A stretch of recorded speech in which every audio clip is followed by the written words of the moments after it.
Ignoruodami šventąją dvasią Dievo kelių ir jo žodžio nesuprasite. Tik ji padeda žmogui teisingai suprasti šventąjį raštą. Įsitikinę šventosios dvasios darbų, vis labiau ją pasikliausite ir nesuprantami dalykai taps visiškai aiškus.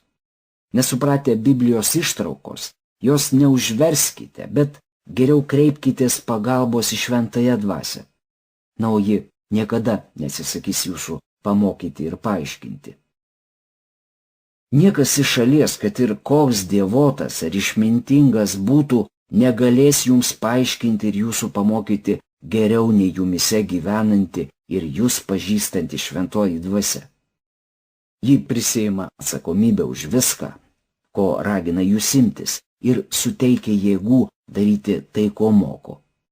Ji niekada nepasakys, kad nesugebėsite padaryti vieno ar kito dalyko ir nesusitvarkysite su tuo, ko jūs moko. Juk šventoji dvasia ne tik pamoko ir paaiškina Dievo žodžio tiesas, bet ir suteikia jėgų jį įgyvendinti. Be jos pagalbos perskaitytų dalykų niekada negalėtume įgyvendinti. Be Kristaus šiems dalykams esate aklas. Praregėsite tik tuo atveju, jei pripažinsite nusidėjęs prieš Dievą ir nesuprantas jo darbų. Dėl to reikia susitaikyti su Dievu. Tada jis duos jums supratimą ir jūs pažinsite tai, kas yra jo. Pasakyta, kad Dievas mus iš anksto paskyrė būti panašius į Kristų.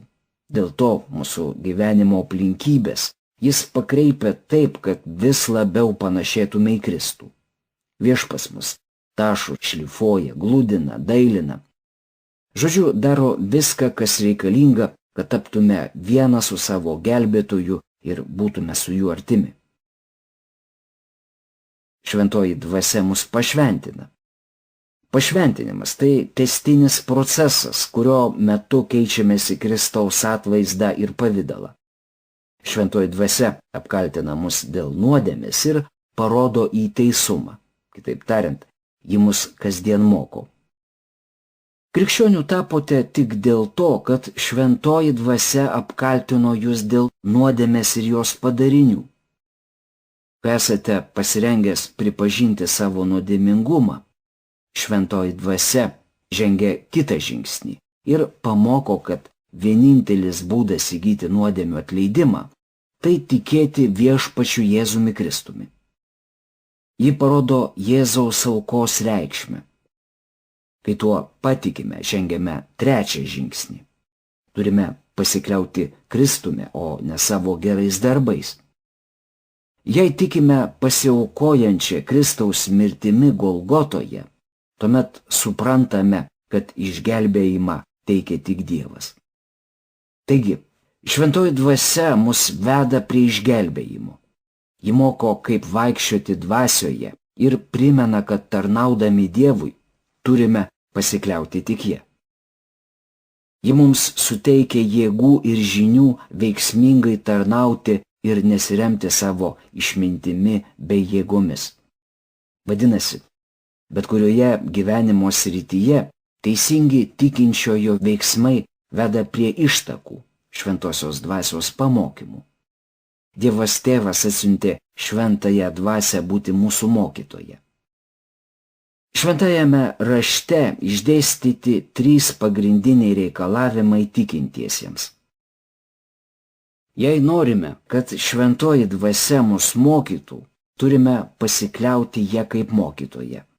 Antraip pasikliausime savimi, savo išmintimi, žiniomis ir patirtimi.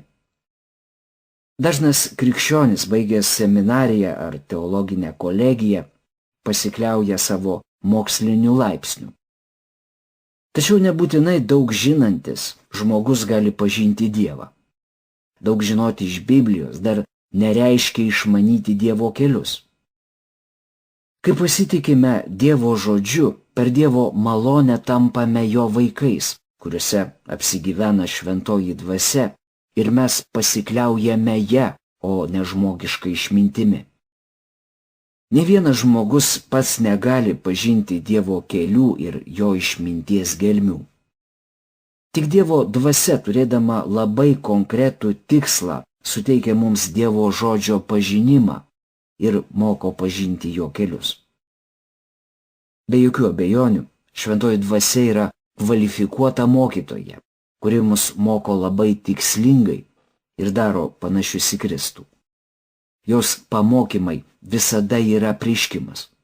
Apreiškimas tai Dievo dvasios atskleista tiesa, kurios patys pažinti negalime. Pražuvęs žmogus tai yra neigiantis Jėzų Kristų, jį atstumiantis ir nuo jo nusigręžiantis, visiškai nesupranta Dievo kelių. Pirmame laiške Korintiečiams 2 skyriaus 14 eilutėje apaštalas Paulius rašo: Deja, juslinis žmogus nepriima to, kas ateina iš Dievo dvasios. Jis tai laiko kvailyste ir nepajėgia suprasti, kad tuos dalykus reikia vertinti dvasia. O antro laiško Korintiečiams 4 skyriaus 3 ir 4 eilutėse sakoma: Jeigu mūsų evangelija tebėra paslėpta, tai ji paslėpta vien tik einantiems į pražūtį, netikintiems, kuriems šio pasaulio dievaitis apakino protus, kad jie neišvystų Dievo atvaizdo, Kristaus šlovės evangelijos šviesos. Akivaizdu, jog šiuose šventojo rašto ištraukose kalbama apie netikinčius, tai yra pražuvusius žmones. Dažnas jų sako išmanas kai kurias Biblijos vietas. Be abejo, perskaitytus Biblijos faktus galima atsiminti. Tačiau mes kalbame apie dvasinių tiesų, dvasinių doktrinų išmanimą, o ne tik faktų žinojimą. O dvasinius dalykus atskleisti gali tik šventoji dvasia. Paskaitykime laiško Efeziečiams 1 skyriaus 18 eilutę. Joje apaštalas Paulius rašo: Kad apšviestų jūsų širdies akis ir jūs pažintumėte, kokia yra viltis, į kurią jūs esate pašaukti, koks jo šventųjų garbingo paveldo turtas. Dievas apšviečia mūsų protą ir dvasią, kad suvoktume ir suprastume. Nepakanka tik skaityti ir tikėti, reikia ir suvokti, ką skaitote. Taigi, apšvietimas taip pat antgamtinis šventosios dvasios darbas, per kurį ji mus įgalina suvokti ir suprasti duotus Dievo apreiškimus. Juk be šventosios dvasios apšvietimo, kad ir kiek beskaitytume, vis tiek nieko nesuprastume. Šventoji dvasia moko tiek pamokslininką, tiek namų šeimininkę. Tarkime, dvasininkas ruošiasi pamokslui. Galima uoliai skaityti Bibliją, studijuoti papildomą literatūrą, bet bergždžiai. Tačiau, kai ateina šventoji dvasia, viskas nušvinta ir nesuprantami dalykai tampa paprasti ir aiškus. Be šventosios dvasios visos žmogiškos pastangos ir patirtis pasirodo esą nieko vertos. Tik šventoji dvasia suteikia tiesos supratimą ir išmanymą. Įdomu ir tai, kad kokią kitą sudėtingą knygą perskaitęs kelis kartus ją suprastumėte. Tačiau su Biblija yra kitaip. Ji yra Dievo apreiškimas. Ar galima iki galo suvokti ir perprasti Dievą? Mieli bičiuliai, Dievas mus taip myli, kad pats atskleidžia savo tiesą. Perskaitę šventojo rašto ištrauką, ne visuomet ją iki galo suprantame. Prireikia melstis ir ne kartą skaityti. Meldžiamės ir prašome Dievo parodyti tiesą, bet užuot davęs apreiškimą, jis parodo į nuodėmę. Kartais prireikia savaitės ar daugiau, mat pradedame vilkinti, stengiamės skaityti kitas šventojo rašto vietas. Tačiau Dievas nesiliauja ir nuolat rodo į nuodėmę. Galiausiai jūs pasiduodate ir atgailaujate, grįžtate prie šventojo rašto, o tuomet ir pamatote ten esančias tiesas. Nuodėmė aptemdo šventosios dvasios teikiamą šviesą, dėl to dažnai nesuprantame to, ką skaitome. Na, o kartais, nors ir labai stengiamės, daug studijuojame, mums nieko nepavyksta. Nėra kibirkšties, nėra šviesos. Dažnai Dievas verčia klauptis ir tirti savo širdį bei mintis. Atsivertę Dievo žodį laukite, kad jis prabiltų ir jūs nukreiptų. Jei širdyje turite tai, kas prieštarauja Dievo valiai, jis nemokys, neves tolyn ir neatskleis savo valios tol, kol neatsikratysite netinkamų dalykų. Taigi, šventoji dvasia atskleidžia mums tiesą tuomet, kai esame pasirengę ją priimti. Dievas moko mus ir jis žino, kas mūsų laukia. Evangelijos pagal Joną 14 skyriuje 26 eilutėje skaitome, kad Jėzus sakė: O globėjas šventoji dvasia, kurį mano vardu tėvas atsiųs, jis išmokys jūs visko ir viską primins, ką esu jums pasakęs. Šventoji dvasia primins mums tik tai, ko reikia. Pamastykite, kaip apaštalai gavo evangelijas. Jie nesėdėjo prie laužo ir Petras neįrašinėjo Jėzaus kalbos į garsajuostę. Anuomet nebuvo net pieštukų. Niekas Jėzaus kalbos neužrašinėdavo net ant papirusų. Matas, Morkus, Lukas ir Jonas klausėsi Jėzaus, o šventoji dvasia vėliau ją priminė.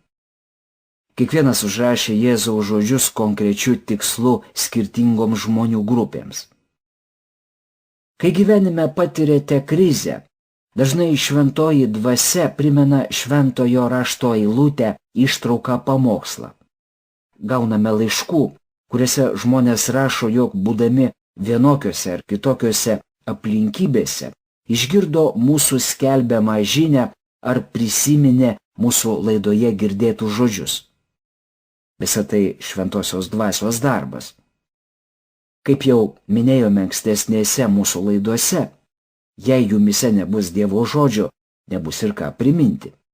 Taip yra ir su kompiuteriu.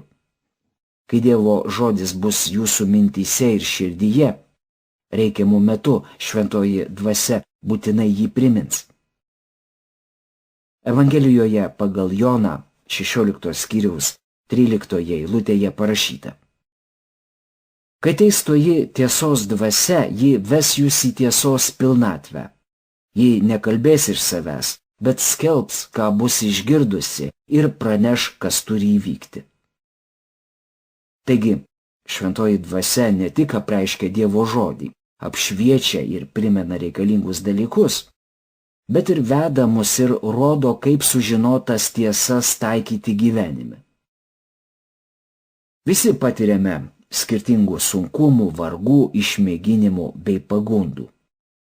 Būtent tuomet šventoji dvasia parodo, kaip sužinotą tiesą taikyti gyvenime. Jei paklūstame tiesai, augame dvasia ir artėjame prie Dievo.